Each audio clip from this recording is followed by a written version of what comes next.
भाजपाचे नेते संभाजी पाटील निलंगेकर आपल्यासोबत आहेत। सर, काय सांगाल, आज एक लातूर जिल्ह्यातून महत्त्वाचा पक्षप्रवेश झालेला आहे।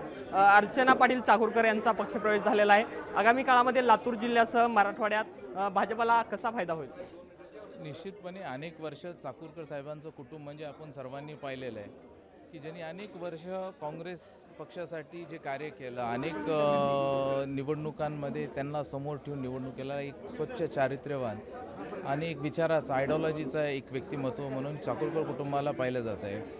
पण आजची जर परिस्थिती आपण जर पाहिली की आपल्या सर्वांना माहिती की त्या कुटुंबातील सर्वांना जर असं वाटतं की आम्ही भारतीय जनता पार्टीमध्ये काम करावं, याचा अर्थ की ज्या विचारांनी चाकूरकर साहेबांची आयडिओलॉजी होती ती आयडिओलॉजी कुठंतरी मिस होत असताना दिसते आहे। आणि ती आयडिओलॉजी म्हणजे स्वच्छ चारित्र्याची ही आयडिओलॉजी त्यांना माननीय मोदी साहेबांमध्ये आज त्यांना पुढे घेऊन जाताना राष्ट्रभावना जी आहे ही सर्व गोष्टींना समोर ठेवून त्यांचा प्रवेश झालेला आहे। निश्चितपणे एक मोठा फायदा आपल्या इथं प्रत्येक मराठवाड्यातल्या अनेक ठिकाणी त्यांचा होत असणारा दिसणार आहे आपल्याला।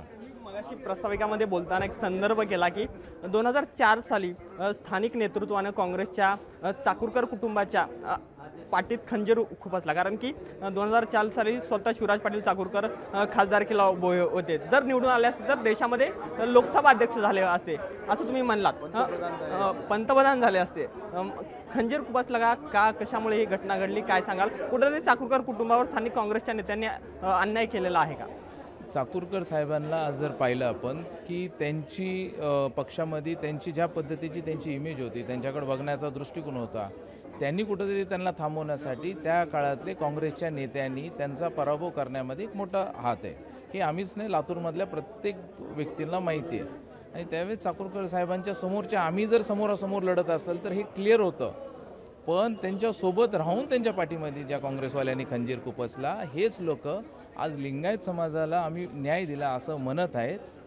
हे कुठंतरी चुकीचं आहे। म्हणजे ज्यांनी खऱ्या अर्थाने लिंगायत समाजाला दाबण्याचं काम, म्हणजे सामाजिकदृष्ट्या दाबण्याचं काम जर कोणी केलं असेल तर एक देशमुख कुटुंबाने केलेलं आहे। हे पूर्ण जिल्ह्याला ठाऊक माहिती आहे, त्याच्यामुळे ह्याचा एक पार्श्वभूमी म्हणून मी समोर ठेवली। लातूर लोकसभेचे उमेदवार सुधाकर श्रंगारे आपल्यासोबत आहेत। आगामी काळामध्ये या आजच्या पक्षप्रवेशाचा त्यांच्या निवडणुकीमध्ये फायदा होईल का? कारण की मगाशी बोलताना तुम्ही एक आरोप केलेला आहे की 2019 साली सुद्धा काँग्रेसच्या स्थानिक नेतृत्वाने बसवराज पाटील यांचा पराभव केला। सातत्याने काँग्रेसचं नेतृत्व गटबाजीमुळे काँग्रेसच्या स्थानिक नेतृत्वाला नाकारत आहे, मात्र याचा फायदा भाजपाला पुरेपूर होईल का आगामी काळामध्ये? निश्चितपणे आज जर आपण पाहिलं की स्थानिकचं जे काँग्रेसचं नेतृत्व आहे हे काही लोकांना उभा करतं आणि त्यांना पराभव करण्याचा प्रयत्न करतात। त्याच्यामुळे येणाऱ्या लोकसभेमध्ये माननीय सुधाकर श्रंगारे साहेबांचा चांगल्या मताने त्या ठिकाणी विजय होणार आहे।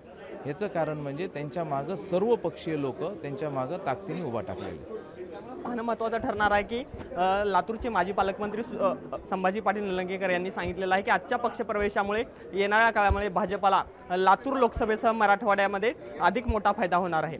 कॅमेरामन विनीतसह मी अजय अडसूळ, लोकशाही न्यूज, मुंबई।